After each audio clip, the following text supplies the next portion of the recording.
Hey, what is up, you guys? This is Rob, and if you're watching this, you just bought a brand new vehicle, probably your first vehicle, and you're wondering what to do with it. Really modify it, make it your own. First off, congratulations on your vehicle. Please let me know what you got. They're all fun in their own way. So let's go into this. I'm saying this as someone who's been in the car scene for at this point about 20 years. I've modified many cars, many different ways. My first car was a 1987 Supra that I had modified as well. And this list is kind of the things that I feel are the most important things to modify if you just want to have something cool, something that stands out, something that shows off your own, personality and creativity. Because first things first, I'm guessing you're probably going to be going to car meets and those kind of things. Well, of course you want to make your car stand out a little bit, right? You don't want to make it look like you just got off the showroom floor, whatever. So go ahead and get some nice wheels. Now there are a bunch of different tiers of quality. Again, if this is your first vehicle, maybe it's not something too pricey. You don't want to spend a whole lot of money on some forged Volks or something like that. There's still some good brands that, they'll do the job, TSW, Kanze, XXR, Rhoda. All those are just fine, especially if you're not going to be doing any road racing with them or anything like that. If anyone ever gives you grief over the wheels you put on your vehicle, they're not really people worth talking to anyways, guys. So remember, guys, wheels are always awesome. They look really good. Just get some nice ones and just use that as sort of your platform, as your first little stepping stone for how you want your vehicle to look. So now you have the wheels. Let's modify the suspension a little bit, right? Because most likely your car probably came, a bit higher from the factory than you'd probably like it to look. I mean, let's face it, lowering a vehicle will almost always improve how it looks, right?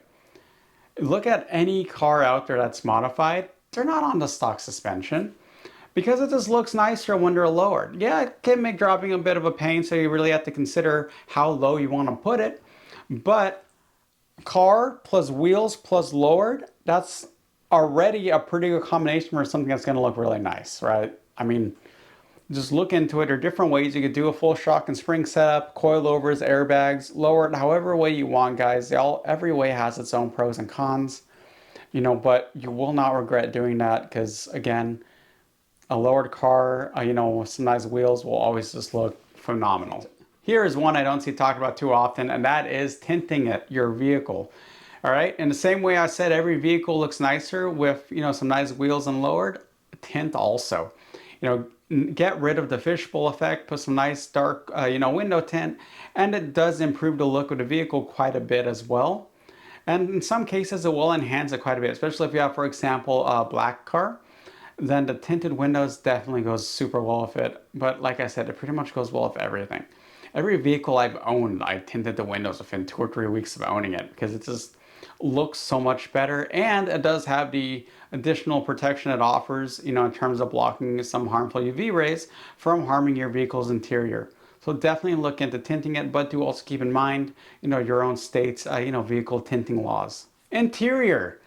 Guys, you're going to be sitting in your vehicle most of the time when you're using it. So you might as well make it something that when you're sitting in, you're going to say, oh, I like sitting in this car.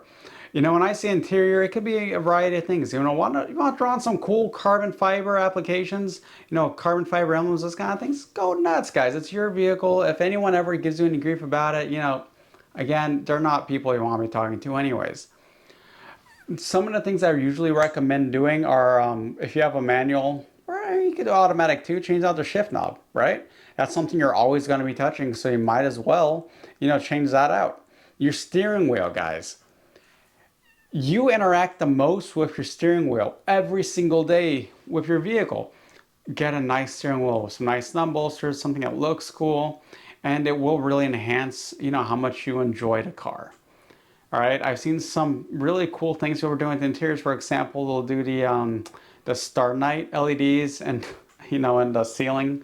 That's pretty sick. Also, it's like they put all these fiber optic LEDs in the headliner. If you want to do that, go nuts, you guys. The interior of your vehicle, it's just a place where you can also really express creativity. Oh, the seats. You want to put in some nice racing seats? Do that.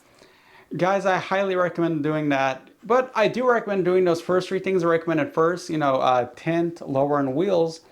because at least if you don't have the interior all souped up yet, on the outside it's going to look pretty darn clean, especially when you take it again to car meets and all that. So you did all this, right? You lowered it, got some nice wheels, tinted, looks great from the outside, did some cool little stuff on the interior. Now you're thinking, let's kick it up a notch. Let's try to kick it up with the performance, huh? So you have a variety of different options. You can do an intake, exhaust, that kind of stuff. If you want to do more suspension stuff, you already lowered it, so that's really going to help with the handling a bit, probably. You could, upgrade the bushing, sway bars, that kind of stuff. Guys, there is so much you can do. I mean, you could, or just tune the engine and call it a day also. Tuning your engine is a pretty good way to squeeze out a bit more power out of it, especially even if you didn't add anything else to it. But usually, for me, it was I'd have the car, then I usually look into an intake and exhaust, and then just kind of see where I go from there. My 350Z8, I remember I had a really nice still-in intake on it. I didn't do an exhaust on that one just because, honestly, at that time, the 350Z was a pretty pricey platform to still modify. I didn't want to pay the 1K plus for a nice Nismo exhaust on it. My Scion TC, I even had an intake on it. My Supra, I had a nice exhaust on it. I mean, just that's always a nice little way. Just give it a little bit more of your own style, a little bit more of your own pep. And honestly, usually it makes it sound a bit cooler too. And part of the fun driving is, right, go ahead and slam down on the accelerator and get to hear, the fruits of your labor. There are so many different ways to improve the performance of your vehicle. It's really going to be more specific on your own specific vehicle, which to me is part of the fun on it, right? You buy a new vehicle, you join the groups, you find some nice cool owners on social media, you join the forums, and it's just an all new world opened up to you. That's just so much of the fun of it. So yeah, you guys, like I said, those are just some basics that I recommend looking into for your brand new vehicle. Whether it's new because you just bought it and you've been driving for a while, or it's your very first car. Guys, really look into that. Again, let me know what you guys have.